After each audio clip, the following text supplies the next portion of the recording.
Light जलाओ तो थोड़ा सा।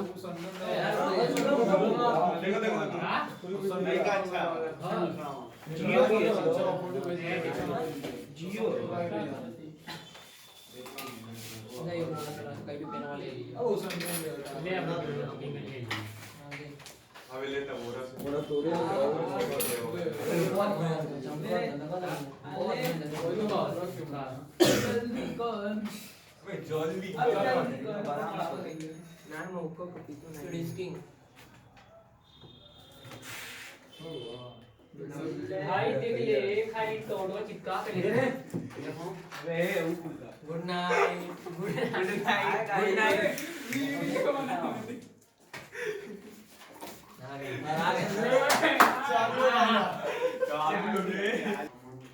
तो कल हम लोग अभी पढ़ रहे थे इसका प्रोफार्मा जो है स्टेटमेंट ऑफ पीयर का, स्टेटमेंट ऑफ पीयर या उसी को लोग क्या बोलते हैं, स्टेटमेंट ऑफ इनकम भी बोलते हैं। कल जो बात हुई थी उसको कंपनीज एक्ट के शेड्यूल 3 पार्ट 2 में बताया गया था। ये पार्ट 1 है और ये कंपनीज एक्ट का शेड्यूल 3 पार्ट 1 में बैलेंस शीट का प्रोफार्मा है।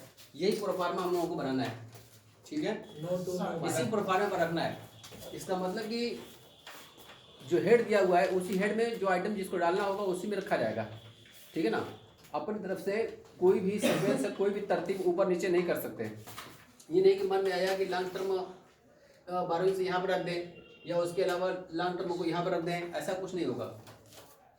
जो जहाँ पर जिसकी जगह है बनाई गई है एक्ट में वहीं पर रखा जाएगा। अगर इसका हम लोग पहले बताया गया था कि अगर इसके खिलाफ चलते हैं तो इसका मतलब आप कानून का उल्लंघन कर रहे हैं, क्योंकि कानून की किताब है, कानून में लिखा हुआ है कि हमको इसी प्रोफार्मे पर चाहिए तो इसी प्रोफार्मे पर चाहिए, ठीक है।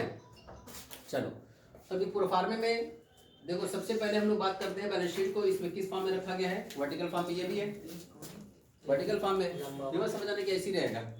ये तो पूरा जो आपका लायबिलिटीज आ गई, नीचे से एसेट चलेगी, ठीक है। तो ये जो पूरा का पूरा नीचे ही रहेगा।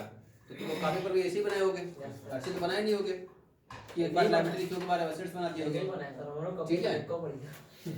तो देखो अब इसको याद रखने के लिए आसान तरीका क्या है, सबसे पहले देखा जाएगा कि लायबिलिटीज में कुल कितनी हेडिंग है, 4 हेडिंग कितनी है, 4। ऐसी एसेट्स में कुल कितनी हेडिंग है, 2। इसको हम लोग बोलते हैं मेजर हेड। क्या बोलते हैं, मेजर हेड, मतलब मेन हेड। मतलब मेन हेड क्या क्या है, तो इसमें मेन हेड 4 है आपका। सबसे पहले क्या आता है, शेयर होल्डर फंड। दूसरा आता है नॉन करेंट लायबिलिटीज, नहीं non current pending for allotment है। उसके बाद क्या है, नॉन करेंट लायबिलिटीज है, करंट लायबिलिटीज। ये मेजर 4 हेड्स हैं। अब उसके अंदर सब हेड आते हैं, क्या आते हैं, सब हेड आते हैं। तो तुम लोगों के सिलेबस के हिसाब से तो मैं नहीं जानता हूँ, लेकिन सीबीएसई बोर्ड के चूंकि बच्चों को पढ़ाया गया है तो उसमें तुम लोगों से क्या पूछता रहता है, जैसे पूछ देगा कि security premium reserve, security premium reserve जब शेयर इशू किया जाता है, डिबेंचर इशू किया जाता है तो सिक्योरिटी प्रीमियम को पैसा लिया जाता था, उसको किस हेड में दिखाया जाता है और उसका सब हेड क्या होगा, दोनों चीज पूछता है। सिक्योरिटी प्रीमियम रिजर्व को किस हेड में दिखाया जाता है और उसका मेन हेड क्या होगा। तो सिक्योरिटी प्रीमियम रिजर्व किस में दिखाया जाता है, रिजर्व सरप्लस। मेन हेड उसका खत्म बात, ठीक है ना। उसके अंदर कोई सब हेड है ही नहीं, वो खुद एक सब हेड है सिक्योरिटी प्रीमियम, ठीक है ना। तो सिक्योरिटी प्रीमियम जो है सिक्योरिटी प्रीमियम रिजर्व में जाता है और किस में जाता है, आपका रिजर्व सरप्लस में। तो ये सब वर्किंग नोट्स लिखी गई है इसीलिए। तो क्वेश्चन इस टाइप के बनते हैं। तो याद रखना कि security premium reserve and surplus में देखा जाता है। सिक्योरिटी प्रीमियम को हम लोग सिक्योरिटी प्रीमियम रिजर्व भी बोलते हैं, ठीक है। और उसका यूज बताया गया था कि सिक्योरिटी प्रीमियम जो होता है वो कितनी जगह यूज होता है, 5 जगह पर बताया गया था कि 5 जगह उसका यूटिलाइज कर सकते हैं। उसकी जो मनी होती है, जो उसका पैसा होता है, 5 जगह इस्तेमाल कर सकते हैं। चलो तो हम लोग बात कर रहे हैं बैलेंस शीट में एसेट्स में 4 जगह बताया गया कि सबसे पहले हो गई शेयर होल्डर फंड, दूसरी आ गई share application money pending for allotment है, नॉन करंट लायबिलिटीज है और करंट लायबिलिटीज है।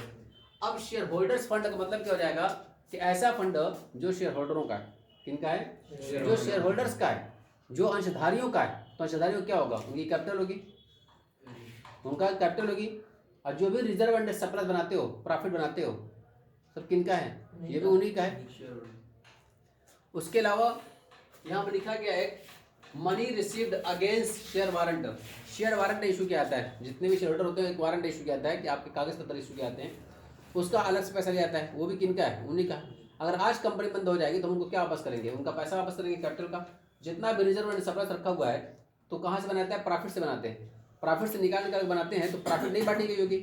ये चीज़ बताएगी तुम लोगों को पार्टनरशिप में कि जब प्रॉफिट होती थी तो हम लोग WCR बनाते थे, IFR बनाते थे और बहुत सारे, तो प्रॉफिट से निकाल के बनाते हैं। तो अगर आज फर्म बंद हो जाए तो इनको किनको देंगे? इन्हीं को देंगे। प्रॉफिट 100 रुपये कमाए थे, 50 रुपये इधर दिए थे, 50 बांट दिए थे। तो अब कंपनी या फर्म बंद हो रही है तो 50 जो बचाए थे वो भी इनको दे दो, इन्हीं का तो है। बस उसको रिजर्व के रूप में रखा गया था। वैसी कंपनी की भी जब प्रॉफिट होती है तो बहुत सारे रिजर्व बनाती है, बहुत सारे रिजर्व बनाती है और कुछ हिस्सा लाभांश के रूप में, डिविडेंड के रूप में शेयर होल्डर्स को बांटती है। तो जो बढ़ना था सो बढ़ गया, जो बचा हुआ उसको रिजर्व एंड सरप्लस में रखा हुआ है तो उनको भी दिया जाएगा। इसलिए उसको क्या बोलते हैं हम लोग है? रिजर्व एंड सरप्लस को भी किसमें लिखा जाता है? शेयर होल्डर्स फंड में लिखा जाता है। और मनी जो मिलती है हमको वारंट के लिए वो भी इसी में जाती है, ठीक है ना। ये सब के सब शेयर होल्डर फंड है। तो सिंपल चीज सोचना है कि शेयर होल्डर फंड में क्या जाएगा? शेयर कैपिटल जाएगा, रिजर्व एंड सरप्लस जाएगा और money received against share warrant जाएगा। क्लियर है? उसके बाद फिर आते हैं यहाँ पर share application money pending allotment. ये भी तुम देखोगे जब ओवर सब्सक्रिप्शन हो जाता था, ओवर सब्सक्रिप्शन, तो जिन लोगों को शेयर इशू किया गया है उनका जो एक्सेस पैसा आ जाता था उसको हम लोग वापस नहीं करते थे, वो अलॉटमेंट के लिए रोक लेते थे। अलॉटमेंट के लिए रोकते थे, याद है? तो अलॉटमेंट के लिए रोकते थे, वो पैसा जो यहाँ पर वो भी तो लायबिलिटी है, उसको कहाँ पर रखा जाएगा? यहीं पर रखा जाएगा, इसी हेड में जाएगा वो share application money pending allotment. यानी वो पैसा एप्लीकेशन का जो एक्सेस आ गया है उस पैसे को हम लोग रिफंड नहीं किए हैं, रिटर्न नहीं किया गया है, बल्कि उसको अपने पास अलॉटमेंट पर एडजस्ट करने के लिए रखा गया है, वो यहीं पे जाएगा। अगर रखे हो तो, अगर नहीं रखे तो कोई बात ही नहीं है, और सब्सक्रिप्शन नहीं आया तब भी कोई बात नहीं है, ठीक है। उसके बाद फिर आता है यहाँ पर नॉन करेंट लायबिलिटीज। अब नॉन करेंट और करंट का चक्कर है। करंट एसेट्स होती है, करंट लायबिलिटीज होती है। तो करंट एसेट्स किसे कहते हैं, करंट लायबिलिटीज किसे कहते हैं? अगर करंट का स्टेटस समझ में आ जाएगी तो नॉन करंट लायबिलिटीज हो चाहे नॉन करंट एसेट्स हो समझ में आ जाएगी। तो करंट एसेट्स किसे कहते हैं या करंट लायबिलिटीज किसे कहते हैं?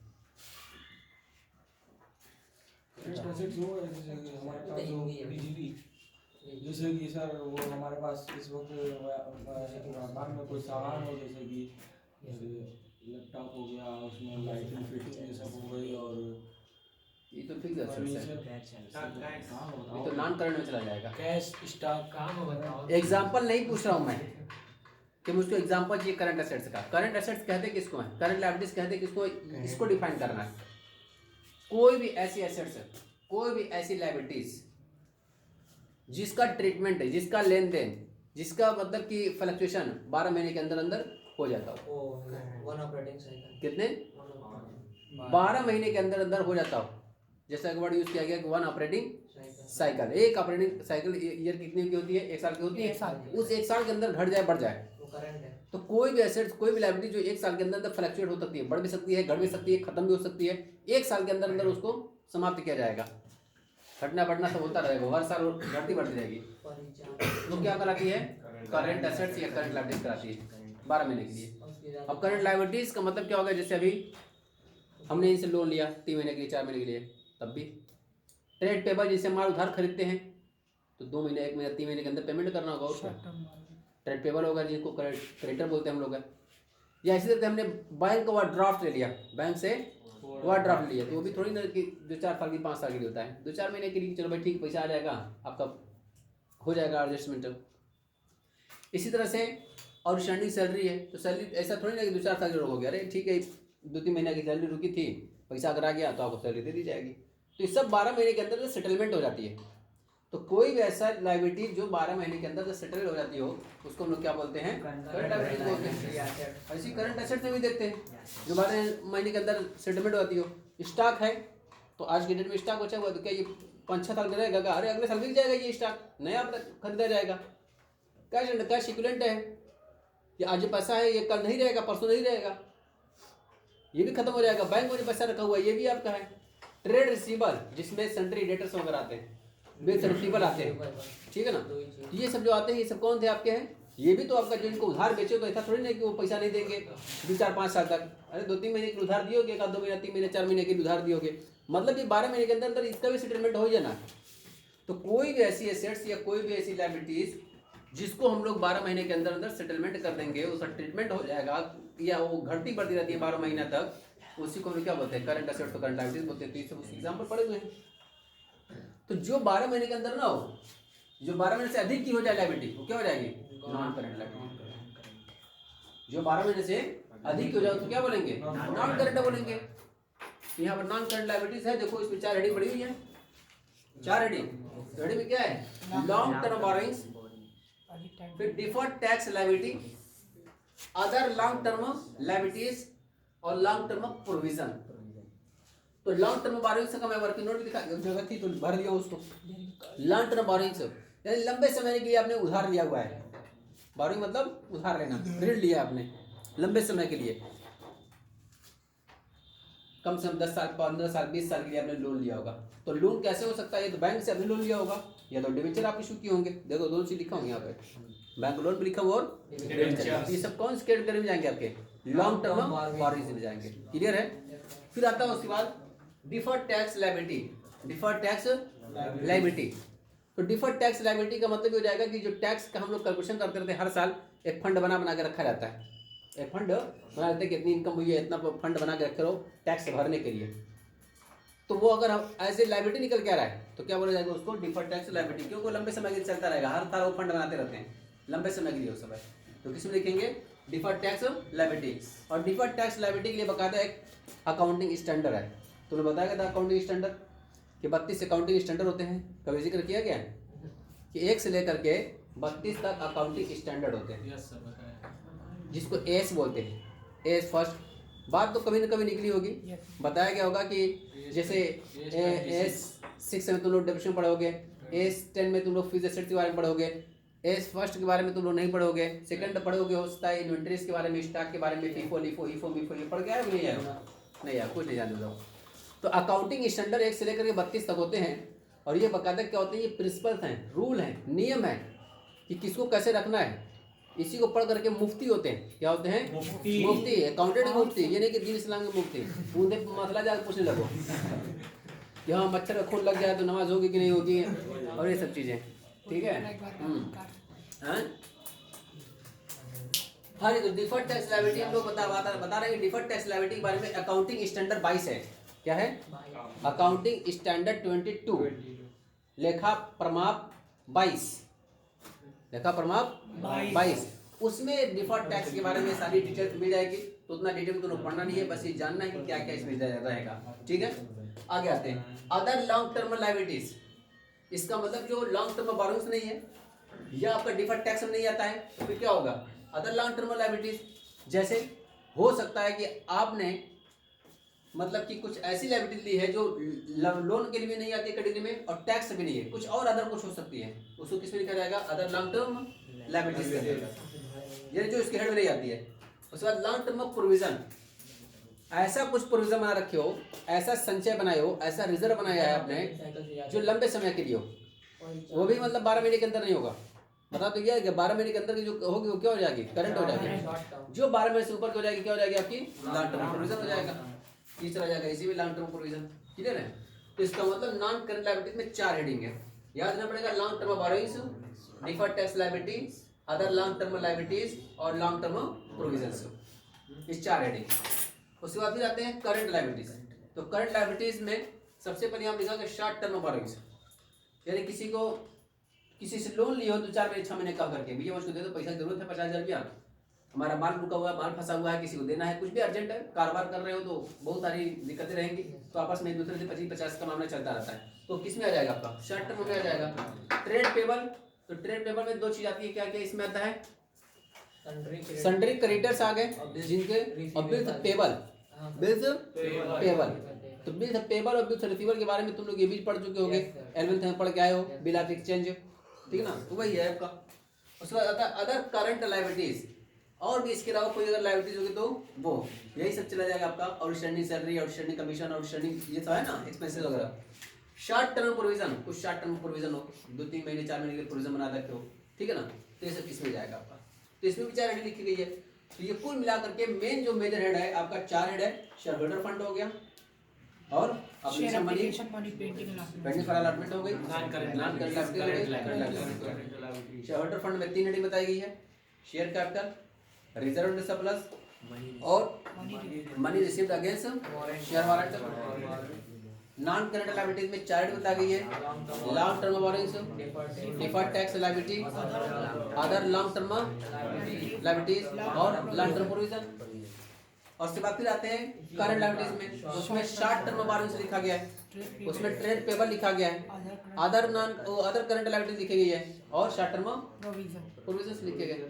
तो ये हेडिंग याद रखना मुश्किल नहीं है। ये क्या होगा कि एक बार देखोगे उसको कॉन्सेप्ट समझ जाओगे तो अपने से लिख लोगे कि ये कहाँ पर जाएगा आपका। ठीक है। एमकॉम में सिर्फ प्रोफार्मा पूछता है, ये जानते हो कितने नंबर का? 15 नंबर का। सिर्फ कहता है कि बस इसी को उतारो, इसी को उतार दो, कॉपी कर दो, 15 नंबर लेके जाओ एमकॉम में, सिर्फ प्रोफार्मा।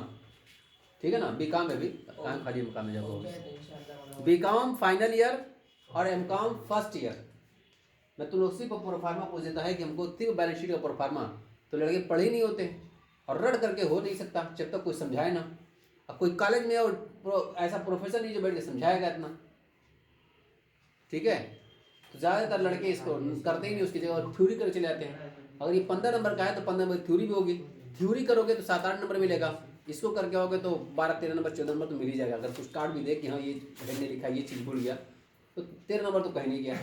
लेकिन थ्योरी लिखने जाओगे ना तो 7 नंबर 8 नंबर बहुत है, उसके अलावा नहीं मिलेगा। चलो ये हो गया हमारे पास लायबिलिटीज में। लायबिलिटीज में कुछ 4 हेड है और कौन कौन से हेड है, मेजर हेड क्या है, उसके सब हेड क्या है, अगर याद हो गया तो सब कुछ याद हो गया। अब आते हैं असेट्स में। असेट्स में मेजर हेड कुल कितने हैं?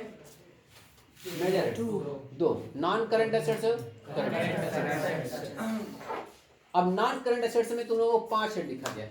कितने? 5 है। पहला हेड क्या लिखा गया तुम लोगों का? फिक्स्ड असेट्स है। दूसरा क्या है? नॉन करंट इंस्ट्रूमेंट है। तीसरा क्या है? यहाँ पर देखो डिफर्ड टैक्स लायबिलिटी लिखी गई है, यहाँ पर डिफर्ड टैक्स असेट्स लिखा गया है। तो दोनों में से कोई एक होगा। अगर वो क्रेडिट बैलेंस शो करेगा तब तो लायबिलिटी, और डेबिट बैलेंस शो करेगा तो ऑटोमेटिक जब वो पढ़ोगे अकाउंटिंग स्टैंडर्ड 22 तब उसकी बात आएगी। ठीक है। उसके बाद फिर हम लोग क्या आता है, long term loan and advances, और उसके बाद अदर नॉन करंट अदर में कुछ भी हो जाएगा जो हेड नहीं लिखा हुआ है। तो इसका मतलब इसमें देखो फिक्स्ड एसेट्स में 4 हेडिंग लिखाई गई है, tangible assets, intangible assets, capital work in progress और intangible assets under development. Clear है। अब टेंजिबल एसेट्स तुम लोग जान चुके हो, land, building, plant, furniture, machinery, जिसकी कोई मूर्ति हो, जिसको देख सकते हो। ठीक है। इंटेंजिबल जिसकी मूर्ति नहीं है, जिसको नहीं देख सकते, अमूर्त जिसको बोलते हैं हम लोग हैं, तो उसमें गुडविल, कॉपीराइट, पेटेंट ये सब लिख सकते हो। उसके बाद आता है capital work in progress. Capital work in progress इसमें क्या जाएगा? इसमें जो टेंजिबल एसेट्स होती है, लैंड है या बिल्डिंग है या फर्नीचर है या प्लांट है, ये क्या होती है? अभी मान के चलो बिल्डिंग बन रही है, अभी कंप्लीट नहीं हुई है, अभी आधी अधूरी है, अभी हो सकता है डाट में लगा हो, प्लास्टर न हुआ हो, कुछ अभी इनकम्प्लीट है। वो जब तक इनकम्प्लीट है उसको अंडर वर्क इन प्रोग्रेस बुलाता है। तो उसी को क्या बोलेंगे? Capital work in progress. इसका मतलब अगर बिल्डिंग को बन के तैयार की हुई तब तो किस में चली जाएगी? टेंजिबल में। लेकिन अभी बिल्डिंग बन रही है तो किस में जाएगा? Capital work in progress. Clear है। जैसे मान लीजिए 10 लाख का एस्टिमेट था, 7 लाख का खर्चा हो चुका है, तो किसमें लिखेंगे? Capital work in progress 7 lakh दिया। अगले साल वो पूरा 10 लाख का खर्चा हो गया, डेंट पेंट सेंट हो गया, सब कुछ दम, तब इसकी कैपिटल वर्क इन प्रोग्रेस हटा किसमें डाल देंगे आप? टेंजिबल में। 10 लाख में पूरा लिखेंगे वहां पर। क्लियर है। ऐसे ही आपके यहाँ पर ये इनटेंजिबल एसेट्स अंडर डेवलपमेंट, तो इनटेंजिबल एसेट्स अंडर डेवलपमेंट का मतलब क्या हो जाएगा? यानी जो इनटेंजिबल एसेट्स है वो भी अभी प्रोसेस में चलती रहती है। इनटेंजिबल एसेट्स है जैसे कॉपीराइट है, पेटेंट है, ट्रेडमार्क है, इसका रजिस्ट्रेशन कराया जाता है। रजिस्ट्रेशन फौरन नहीं होता 6 महीने तक, 3 महीने में, इसका टाइम लगता है 6 महीने, 9 महीने लग जाता है, 10 महीने लग जाता है। ठीक है ना। तो जब तक अभी प्रोसेस हो रहा है और पैसा उस पर खर्चा हो रहा है, तब तक हम उसको किस में लिखेंगे? इनटेंजिबल एसेट्स अंडर डेवलपमेंट लिखेंगे। और जब वो आपका रजिस्टर्ड हो गया, फाइनल हो गई, तब किस में डाल दोगे? इंटेंजिबल डाल दोगे। क्लियर सबको है। तो इस 4 हेड लिखवाएगी किसमें? फिक्स्ड एसेट में। तो tangible assets, intangible assets, capital work in progress और intangible assets under development. Clear है।